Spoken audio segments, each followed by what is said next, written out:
आइए खुदावन की हुजूरी में अपने सरों को कम करें और अपने अपने जीवन के वास्ते और अपनी जिंदगी से जुड़े हुए अपने अजीजों के वास्ते सलामती की, खुशहाली की दुआ मांगे। हमारे कुद्दूस कमाल रहीम बाप, हम बेहद शुक्रगुजार हैं खुदावन रात भर की बख्शी गई नींद के वास्ते। हम बेहद शुक्रगुजार हैं खुदावन, रात भर आपने हमें अच्छी नींद बख्शी और भोर के पवित्र खुशनुमा सुबह के साथ हमारे जीवनों को जोड़ा। इस बाबत हम कोटि कोटि आपको धन्य और मुबारक कहते हैं।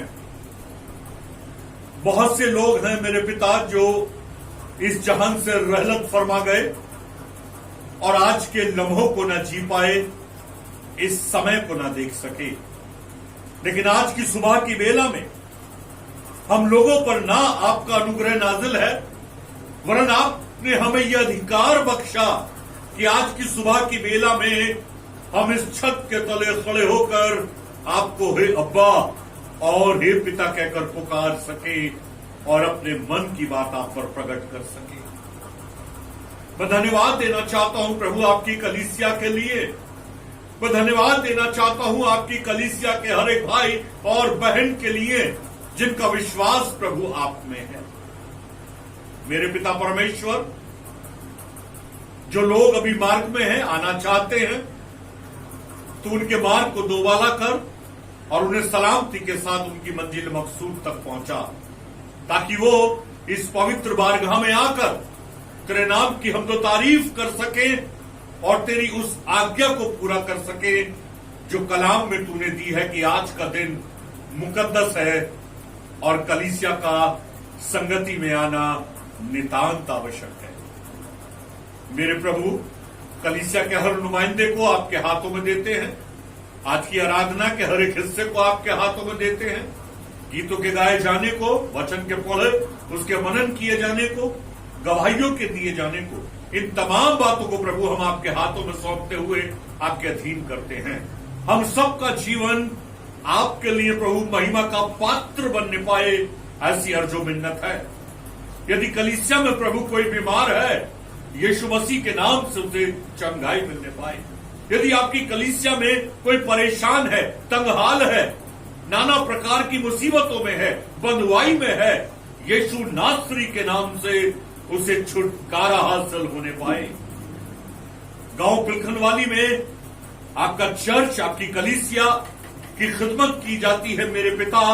वहां जितने भी लोग चर्च की सेवाओं के साथ जुड़े हैं, चर्च के लोगों के साथ जुड़े हैं, सबको आशीष और बरकत देना मेरे पिता परमेश्वर। सबकी सहायता, रहनुमाई करना। गांव डुबटा कला में जितने लोग आपकी कलीसिया में जुड़े हुए हैं प्रभु, हम उनको भी इस समय नाम बनाम प्रभु आपके समक्ष लेकर आते हैं। सबको आशीष और बरकत देना। डीएम रोड जनपद बुलंदशहर में जितने लोग प्रभु आपकी कलीसिया के पाए जाते हैं, चर्च के साथ सेवा में जुड़े हैं, सबको आशीष और बरकत देना मेरे पिता परमेश्वर। आज का दिन हम सबके लिए प्रभु एक महिमा का दिन है, सो हम इसमें आपकी महिमा और आपकी परस्तिश को करने पाए, ऐसी खुदावन आपसे हमारी अर्जो मिन्नत है। जैसे अब तक संभाला है मेरे पिता, आगे भी आप हमें संभालना और हमारी सुरक्षा करना। मेरे प्रभु, सचमुच में आप आशीष के देने वाले परमेश्वर हैं, सो सबकी सुधि लेना मेरे पिता परमेश्वर। इस समय कोविड-19 से हर मनुष्य त्राहिमाम है मेरे पिता, हर मनुष्य परेशान है। सो मेरे पिता परमेश्वर, कोविड-19 मुक्त भारत का निर्माण चाहते हैं हम आपके नाम से। इस वास्ते आगामी 15 तारीख को प्रभु एक विशेष प्रार्थना का आयोजन किया जा रहा है। आपके फर्जंद, आपके बेटे और बेटियां बड़े विश्वास के साथ प्रभु इस प्रार्थना में सहभागी हो सके, सम्मिलित हो सके, ताकि प्रभु ये कोविड-19 कोरोना जैसी महामारी मुक्त भारत का निर्माण होने पाए और सब कुछ आपको ग्रहण योग्य ठहरने पाए। इस प्रार्थना को मैं आपकी कलीसिया की बहबूदगी और बढ़ोतरी के लिए सबके आत्मिक उन्माद और उत्थान के लिए और कलाम पर आधारित जिंदगी को जीने के लिए इस प्रार्थना को मसीह यीशु के नाम से मांग लेता हूं। आमीन।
तो सब लोग कैसे हैं? प्रभु यीशु मसीह के अनुग्रह में आनंदित हैं। प्रभु यीशु मसीह के अनुग्रह में आनंदित हैं। हालेलुया। हालेलुया। और मैं बार बार एक बात दोहराता हूं कि जब जब खुदा के फर्जंद उसके अनुग्रह में आनंदित होते हैं तब तब विनाश का पुत्र विचलित होता है, तिलमिलाता है, क्योंकि वो नहीं चाहता कि खुदावंत के सच्चे फर्जंद उसमें आनंदित हों और वो खुदा के लोगों के आनंद में सेंध लगाने के लगातार प्रयास और प्रयत्न करता रहता है। लेकिन खुदा का कलाम भी ये कहता है कि जितनों ने मेरी ओर निहारा उनका मुंह कभी काला ना होने पाया और उन्होंने ज्योति। खुदा का कलाम कहता है कि यदि परमेश्वर हमारी ओर है तो हमारा विरोधी कौन हो सकता है? कौन हो सकता है? इसलिए मेरे अजीजों,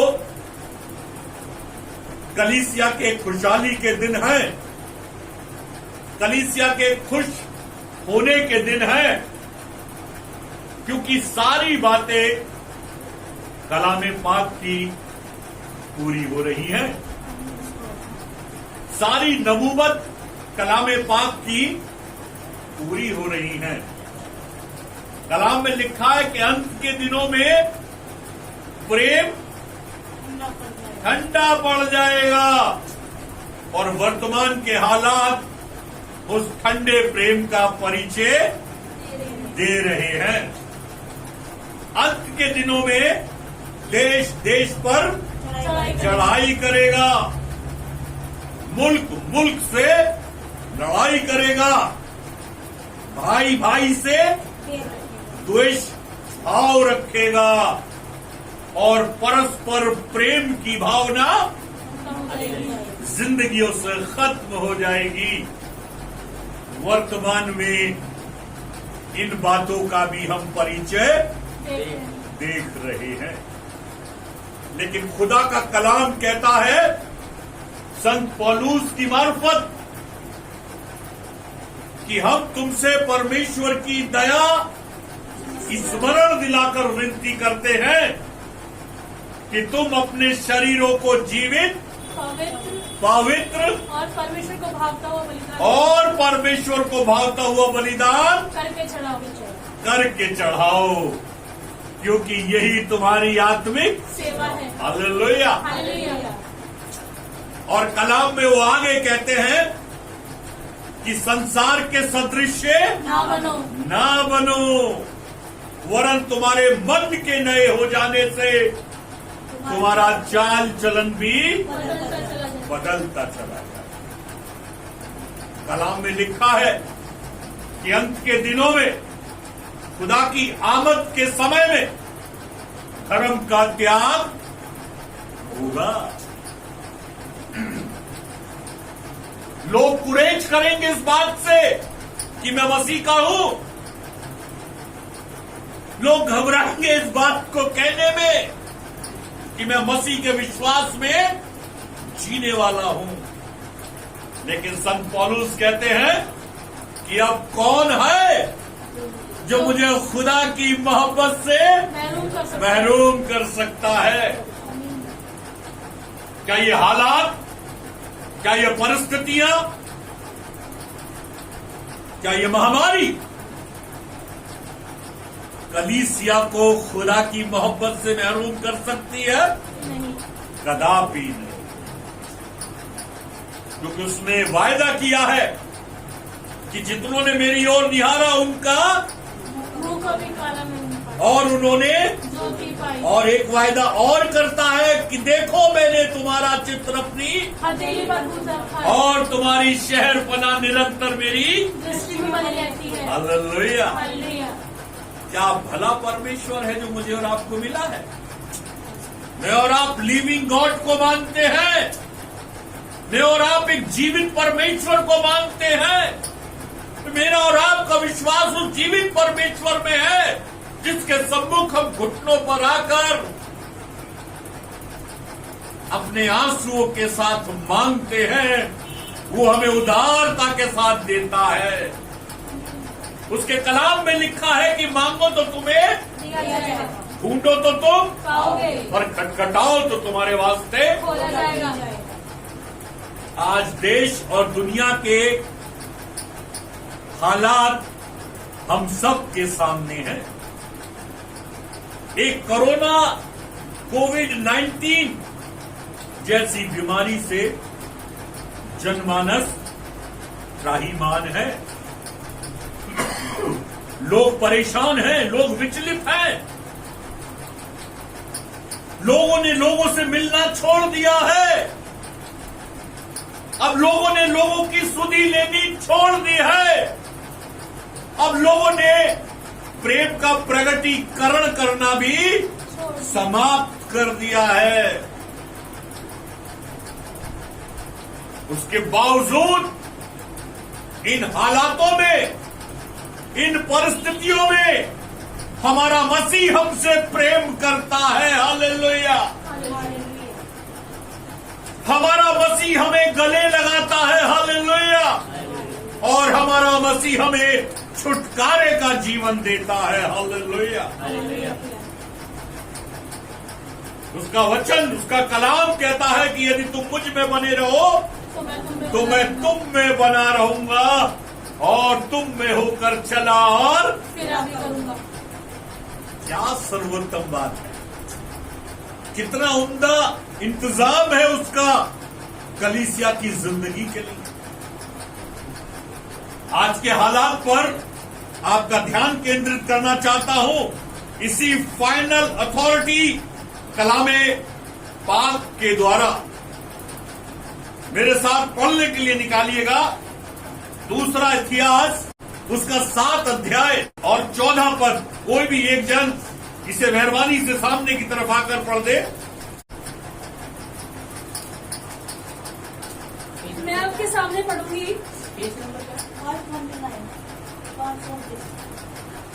दूसरा इतिहास, उसका 7 अध्याय, उसकी 14 है, जहाँ इस प्रकार से लिखा है। ध्यान पूर्वक सुने सब लोग। तब यदि मेरी प्रजा के लोग जो मेरे कहलाते हैं दीन होकर प्रार्थना करें और मेरी दर्शन की खोजी होकर अपनी बुरी चाल से फिरें, तो मैं स्वर्ग में से सुनकर उनका पाप क्षमा करूंगा और उनके देश को ज्यों का त्यों कर दूंगा।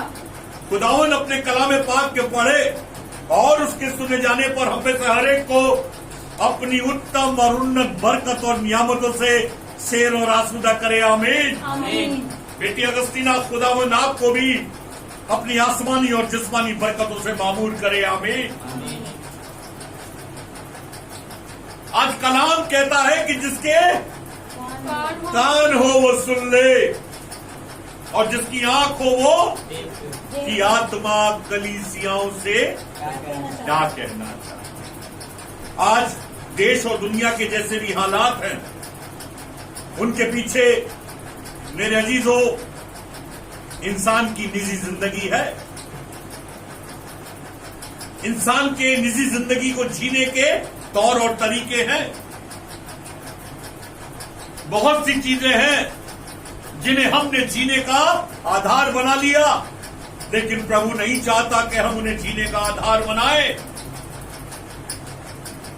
बाहर के मुल्कों ने समलैंगिकता को छूट दे दी और हमारे भारत में भी समलैंगिकता को हमारे सर्वोच्च न्यायालय ने छूट दे दी। जब जब खुदा की कुदरत के साथ, उसके इंतजाम के साथ इंसान ने खेल खेला है, तब तब वो दंड का भागी हुआ है। ये कलामे पाक इस बात का गवाह है।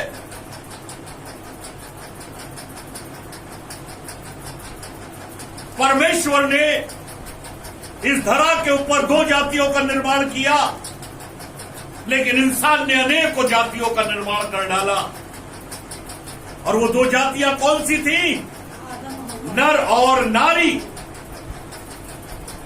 तीसरी जाति का निर्माण परमेश्वर ने नहीं किया, लेकिन इंसान ने बहुत सी जातियों का निर्माण कर दिया, जिसके कारण आज मानवता में समानता नहीं रह गई। आज मानव के प्रेम में समानता नहीं रह गई। इन्हीं जातियों ने हमें हिंदू और मुस्लिम में बांट दिया। खुदा ने हमें नर और नारी का रूप देकर इस जहान में उतारा, लेकिन इंसान ने हिंदू और मुस्लिम में उसका विभाजन कर दिया।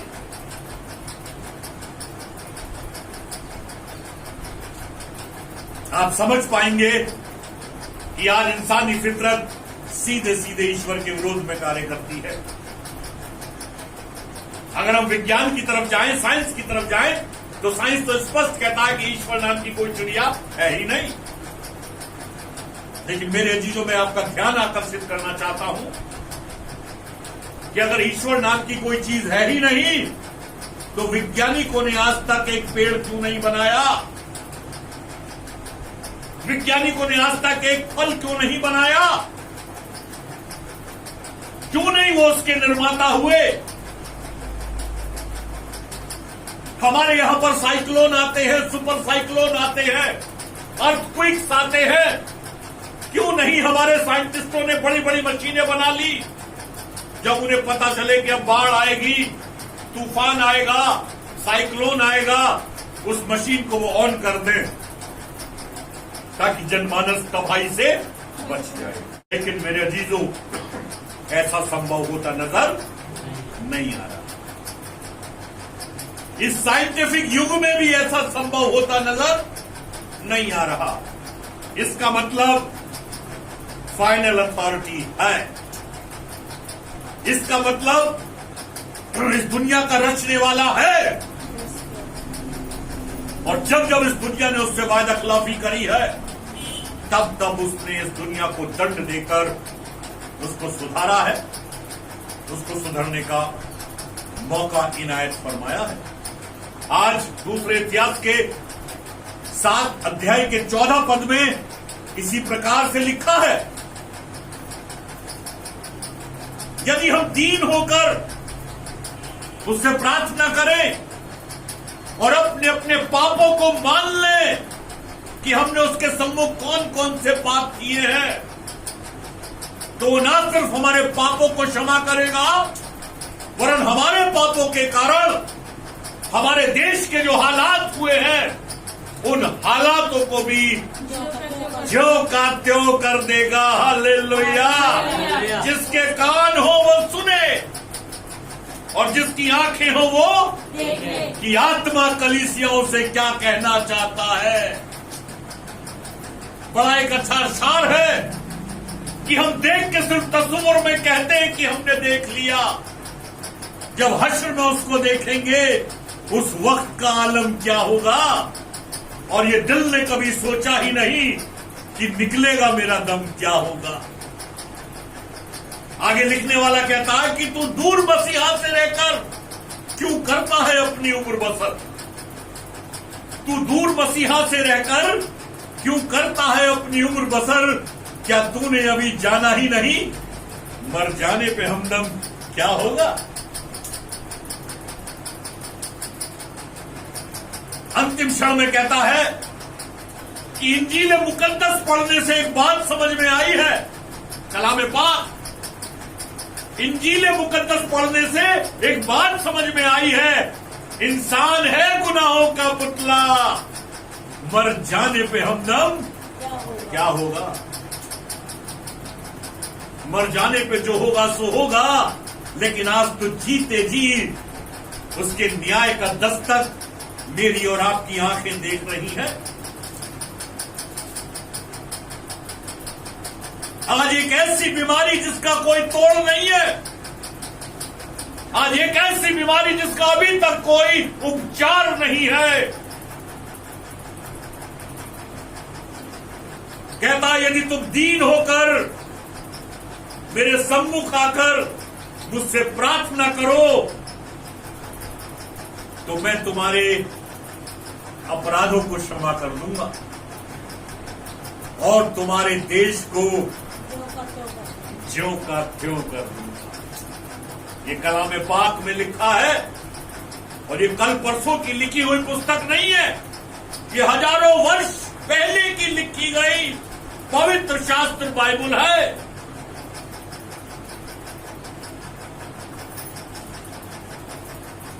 आज हमें अपने कठोर मन को नम्र बनाने की नितांत आवश्यकता। कुछ लोग यीशु मसीह को ईसाइयों का भगवान कहते हैं। गलत है मेरे अजीजों ये सोच।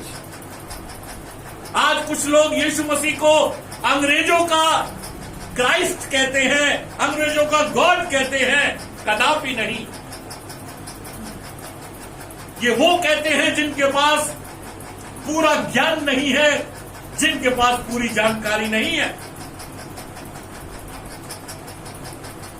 आज मैं यहां से एक संदेश देना चाहता हूं उन्हीं अजीजों को, उन्हीं सज्जनों को कि यीशु मसीह किसी एक समुदाय का गॉड नहीं है, वरन ये समस्त मनुष्य जाति का मुक्तिदाता, उद्धारकर्ता, जीवित परमेश्वर है।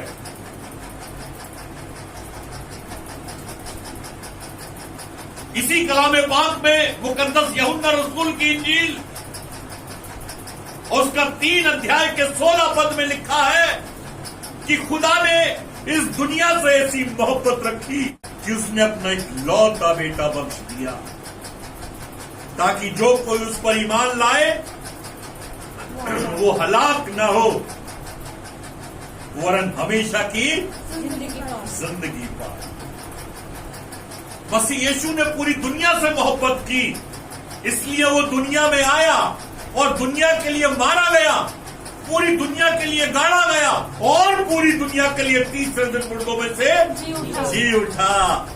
आज जितने लोग उस पर विश्वास रखते हैं वो एक जीवित परमेश्वर को मानने वाले लोग हैं। आज जरूरत है कि हम इस उद्धारकर्ता को स्वीकार करें।